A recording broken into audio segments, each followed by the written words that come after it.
So I welcome you to this press conference upon the informal agricultural ministers meeting.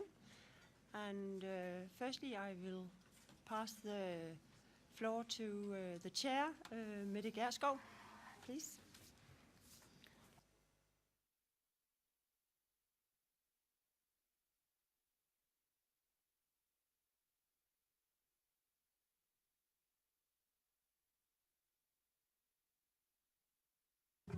Sorry, I have opened it now.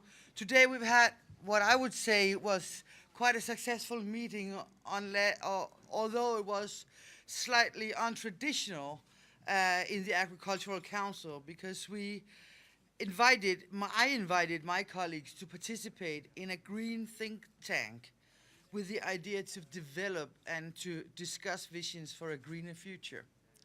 We wanted to see how can agriculture, how can farmers contribute in the future for the economy, for growth, for jobs in Europe. We've had presentations from the OECD, from the World Wildlife Fund, and from Unilever, and they actually emphasized, both seen from a green perspective, from a business perspective, and from a financial perspective, that we need to be part of the solutions, and that we need to produce more, but with less impact, more from less. We need to have less impact on the environment, on the climate, but still we will be able to produce. We need to produce of quality and of sustainability. I think it's fair to say that was the message from all three parts of our guests today. And then the discussion was quite good, because when we're talking about what happens in the future, in the long run, it is completely clear today that in the long run is now.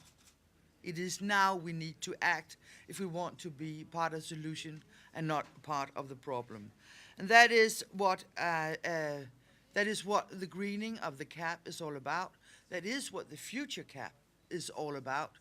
That we need to have an agriculture and farmers that contribute as they have done in the past, but we have to do it in a new and more efficient way in the future. I think that the debate showed a joint wish towards a green transition, but also illustrated views among ministers where there's a concern for the farmers. There's a concern for farmers being able to fulfill the goals that we need. And discussions also, I think, will continue on how do we make sure that the CAP actually can contribute to this future. I hope that this debate will lead us forward in what I hope to be the final stages of the negotiations of the CAP, and also towards new and green possibilities into relevant forums like the G20 and the Rio Plus 20 when we are discussing the CAP in the future. So I think that we had this debate to be the first round of green transition of the economy, and I think we should keep the transition on our future agenda being as green as it is possible. Thank you.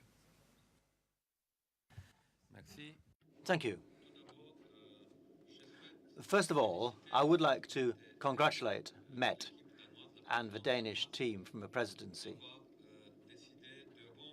on having decided to break with tradition and the usual working method at an informal council. Instead, she's organized a real debate, and for me, it was a debate of substance. It went into some depth, and it was sufficiently informal to allow ministers to speak as politicians, as representatives of certain member states,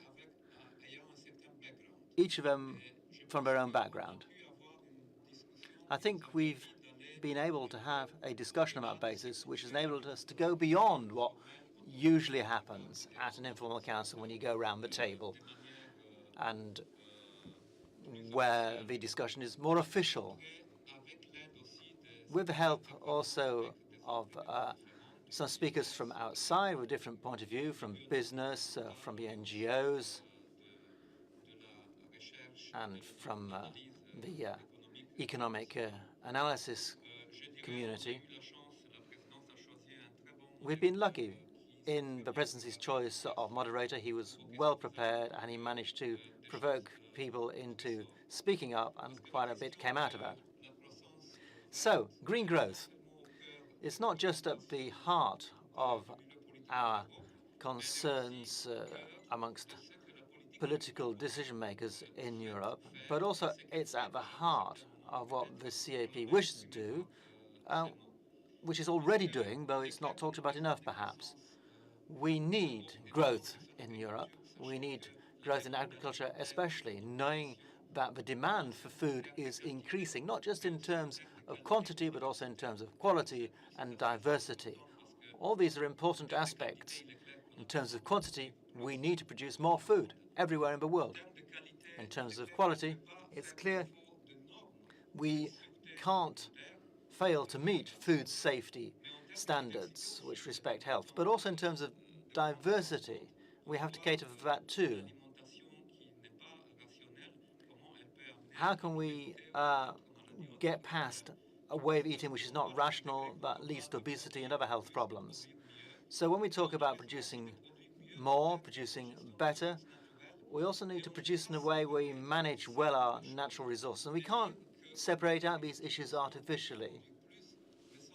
Say that farming has to produce more without bearing in mind that soil quality and biodiversity also have an economic impact on farmers. They all have to be taken into account for those reasons, but they're also a public good.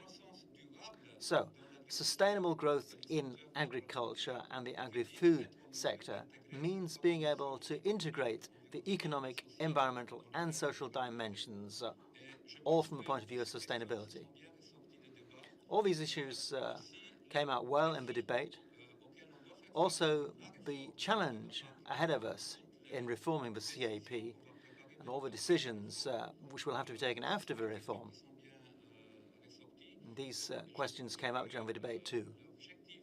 So I feel that the presidency's objective for this informal meeting was well met. I'd also like to thank, being here in Denmark, I'd like to thank already the Danish presidency for all the work that it has done, that Mette has been able to lead over recent months, because it's allowed us to make progress, real progress in the discussion of reform of the CAP in the Council. That's important. It's important to follow this process closely with an open mind and to keep track of what's discussed in the Parliament too, because with co-decision making, you move forward on both fronts at the same time. Soon the rapporteur in the Parliament will be presenting the report, and discussion of amendments will start. Moreover, I was very pleased that Paolo de Castro was with us today from the European Parliament. In the Council already, I think there has been progress in the work, at least on those issues that the Danish presidency was most interested in: the green economy, green growth, greening the CAP. I think we've made good progress there. We are on firm ground here. The principles for greening are now established. We'll need some fine-tuning in the future, of course. But I think the greening measures and the greening, as it will be decided on at the end of this process, will contain a lot of things which were agreed on during the Danish presidency. And I really wish to thank Mette and all her team for that. Thank you.